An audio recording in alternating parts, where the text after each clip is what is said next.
Ethan Cole had never felt the world closing in as fast as it did that night. The night when the beeping machines around his little girl suddenly slowed, each sound a reminder that he was running out of time, out of options, and out of hope. His 7-year-old daughter Lily lay in the hospital bed with a pale stillness that no child should ever know, her tiny hand limp inside his trembling one, her chest rising only with the help of machines he could no longer afford. The doctors had said there was one treatment left, a rare, experimental therapy only performed in one private facility, a place far beyond Ethan's reach, a place touched only by the elite. And at the top of that world was Damian Blackwell, the billionaire CEO whose name carried the weight of empires and the coldness of a man who never heard the word. No, Ethan had written to him dozens of times, begged, pleaded, sent medical reports. But billionaires didn't read the emails of broke single dads, not until that night when a man in an expensive suit appeared in the hospital doorway and said, "Mr. Blackwell will see you now." Ethan followed him through corridors that suddenly felt too bright, too hopeful and too unreal, until they reached the private wing Damian had reserved for emergencies that belonged only to people with power. Ethan was ushered into a room where Damian stood by the window, tall, sharp, and unreadable, illuminated by city lights that flickered like distant stars. "I've reviewed your daughter's case," Damian said without turning, "and I can help her." Ethan nearly collapsed in gratitude, his voice cracking as he whispered, "Thank you. Thank you so much." But Damian finally turned, his eyes dark with something Ethan couldn't read, a calculation, a motive, something hidden beneath polished calm. "I don't do charity, Mr. Cole," he said quietly. "If I save your daughter, it won't be for free." Ethan stiffened, hope freezing into shock, fear crawling under his skin as Damian stepped closer. "I want something from you. Something you won't understand now. But you will." Before Ethan could speak, alarms went off in Lily's room, her condition suddenly crashing. Damian looked at him with a strange intensity and said, "Decide now. You want her to live? Say yes." Ethan didn't think, didn't breathe, didn't question. He nodded, yes. In minutes, Damian's private medical team took over, rushing Lily to the emergency transport vehicle waiting outside. As Ethan watched the billionaire orchestrate the rescue with frightening control, he felt relief flood him, but also a tightening in his chest, a whisper of dread. He had made a deal with the most powerful man he had ever met, and he had no idea what it was going to cost him. The next morning felt like waking in someone else's life, one far too clean, too quiet, too luxurious. For a man who had spent years counting grocery receipts and patching worn shoes, Ethan stood in the pristine white hallway of Damian Blackwell's private medical facility, where the walls smelled of sterilized perfection and where every footstep sounded too loud. He hadn't slept. He didn't know if he could. Lily had been taken into treatment through doors marked "Authorized personnel only," and all he had left was Damian's order. Wait, hours crawled by until Damian finally appeared, immaculately dressed, unbothered by the night's chaos, sipping dark coffee as if saving a child's life were nothing more than a shift in his schedule. "The procedure was successful," Damian said. Ethan's breath collapsed with relief, tears burning his eyes. "She's stable. She will recover." Ethan wanted to fall to his knees with gratitude, but Damian's expression stayed unreadable, and that terrified him more than the machines had. "Why?" Ethan finally asked. "Why help her?" A smile curved on Damian's lips, slow, calculated, unsettling. "Because I needed something from you, something only you can give." Ethan froze as Damian stepped closer, invading the space between them with the precision of a man who always got what he wanted. "You're going to work for me," Damian said. "Full-time, exclusive, no questions asked, no refusals." Ethan blinked, startled. "Work? Doing what?" "Whatever I say, whenever I say it. That's not—" "You agreed last night," Damian cut in smoothly. "Your daughter's alive because of me. Don't pretend you didn't know there." "Would be a price." Ethan opened his mouth to protest, but a doctor approached, saying Lily had woken up.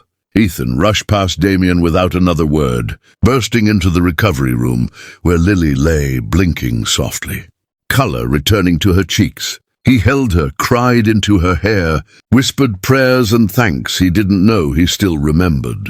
But even as he held his daughter, joy thundering through him, he felt the weight of Damian's presence in the doorway, watching, waiting, claiming. For the next week, Ethan lived in the facility, sleeping beside Lily, watching her grow stronger. Damian visited daily, never to check on Lily, but to remind Ethan, soon. When Lily was finally discharged, Damian sent a car, a driver, and a contract thick enough to break a table. Ethan signed without reading. He didn't dare lose Lily again. On his first day working for the Billionaire, Ethan entered Blackwell Tower, a place of glass, steel and ambition sharpened into architecture. But as the elevator rose to the top floor, Ethan felt something dark curling around his future. Damian Blackwell hadn't saved Lily out of kindness. He had saved her to own Ethan's life. And the real reason, the real motive, had not yet been revealed. Ethan quickly realized that working for Damian Blackwell was not just a job, it was a test, a slow-burning trap designed to shape every corner of his life. The tasks were impossible, deadlines merciless, and the expectations so high that even a minor mistake could cost him everything. Yet every morning, Damian watched him with that same cold intensity, as if measuring not just his work, but his loyalty, his fear, his desperation. The irony wasn't lost on Ethan. He had fought to save his daughter, and now he was trapped in a gilded cage because of the very man who had given her life back. Damian's office was a kingdom of glass walls and polished floors, a place where decisions moved faster than thoughts. One evening, Ethan was summoned to sit across from Damian. The room dim, except for the city lights slicing through the glass like knives. "Do you understand why you're here?" Damian asked. Ethan swallowed hard. "I work to protect my daughter. That's why I agreed to—" "No," Damian interrupted. "That's why you think you agreed. But I need more than compliance, Ethan. I need insight. I need obedience, even when you think you have a choice. Your devotion to Lily makes you predictable, vulnerable, and most importantly, malleable." Ethan's stomach churned. He had been naive, believing that saving Lily could ever come without strings. Damian leaned forward, his gaze sharp, calculating. "There's an opportunity coming, one that requires absolute discretion and personal sacrifice. You will be tested, and failure isn't just yours, it will cost your daughter's safety." Ethan felt his chest tighten as he realized the stakes weren't just professional, they were personal, unbearably so. That night, Ethan returned to his small apartment, Lily asleep in her room, and he stared at the contract Damian had forced him to sign. Every clause, every line, now burned with new meaning. He had pledged himself entirely, trading freedom for life. The next day, the test arrived. Damian called him to oversee a sensitive business deal with high-risk players. Ethan had no experience, only fear. But as he stepped into the room, Damian's gaze followed him like a predator. Ethan faltered at first, but instinct and desperation guided him. He navigated the negotiation with cautious brilliance, earning not praise, but a smile from Damian so faint it could have been mistaken for nothing, but it lingered, a silent acknowledgement that Ethan had survived the trial. That night Damian visited Lily while Ethan slept, speaking softly to her in a tone Ethan couldn't hear clearly. He caught a glimpse of the billionaire leaning down, a hand on her shoulder, and a strange tenderness in his usually unyielding eyes. Something in Damian had shifted, or perhaps it was simply another layer of control. Ethan couldn't tell anymore. By the end of the week, Damian summoned him again. "You've done well, Ethan," he said, "but this is only the beginning. The real challenge is coming, and it will decide whether Lily remains safe or becomes collateral." Ethan understood, with a sinking heart, that the life Damian had given them was now entirely in the billionaire's hands, and the shadow of what Damian truly wanted had not yet fully emerged. The city skyline stretched endlessly outside. Damian Blackwell's office, glittering with the wealth and power Ethan had never known and had never wanted until now. But Damian wasn't just a man of business. He was a man who moved people like pieces on a chessboard, calculating their every thought, desire, and weakness. And Ethan had become his most important piece. That morning, Damian called him in for a private meeting, and Ethan could feel the tension thickening the air even before he stepped inside.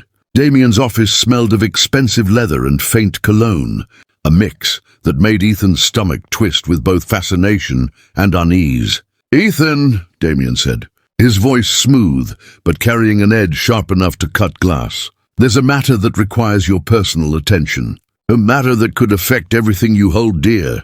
Ethan's heart stuttered. Every word from Damian was a measured strike, a test disguised as instruction. "What is it?" Ethan asked cautiously, fearing any misstep. Damian rose, pacing slowly, hands clasped behind his back. "I've arranged an event. A gala, a gathering of influential figures, philanthropists, and people who control more than they realize. I want you to attend as my representative." Ethan blinked, caught off guard. "Me? At your gala?" Damian stopped, fixing him with an intensity that made him feel like a child caught in the wrong room. "Yes, you are to observe, listen, and report everything. Your discretion will be tested, and any misjudgment could have consequences." For Lily, Ethan's stomach churned at the reminder that his daughter's life was intertwined with Damian's whims. That evening, he entered the gala in a tailored suit borrowed from Damian's personal collection, feeling completely out of place among the glittering elite. Every conversation, every laugh, every handshake seemed like a trap, and Ethan realized that Damian wasn't just testing his ability to follow instructions. He was testing his moral compass, his courage, and the limits of his loyalty. Hours into the night, Ethan noticed a subtle tension between two high-profile guests, a whispered argument that could easily erupt into scandal. He remembered Damian's words, "Observe, report, remain discreet." Swallowing fear and doubt, Ethan approached the billionaire later, quietly describing the scene. Damian's expression remained unreadable, but his eyes gleamed with approval. "Good," he said.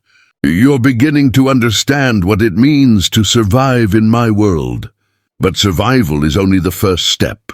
That night, as Ethan returned home to Lily, he felt the invisible chains of Damian's influence tighten. His daughter's laughter as she played in her room was a balm, but the constant presence of the billionaire's shadow reminded him that their newfound safety was fragile. Damian had given life, yes, but it came at the cost of freedom, and Ethan knew that the true test had yet to come. One night, he would have to face Damian's ultimate demand, and it would decide whether he could keep Lily safe or lose everything to the man who saved them both, the heir in Damian Blackwell. Streaming through the windows, he felt a strange sense of liberation. Damian Blackwell had saved his daughter, yes, but in doing so, he had also forced Ethan to confront fear, doubt and weakness, and emerge stronger. The billionaire's shadow remained over their lives, inevitable and enduring, but now Ethan knew he could face it, armed with love, courage, and a will stronger than even Damian could bend. And for the first time he allowed himself a small smile, holding Lily close, knowing that whatever came next, they would survive together.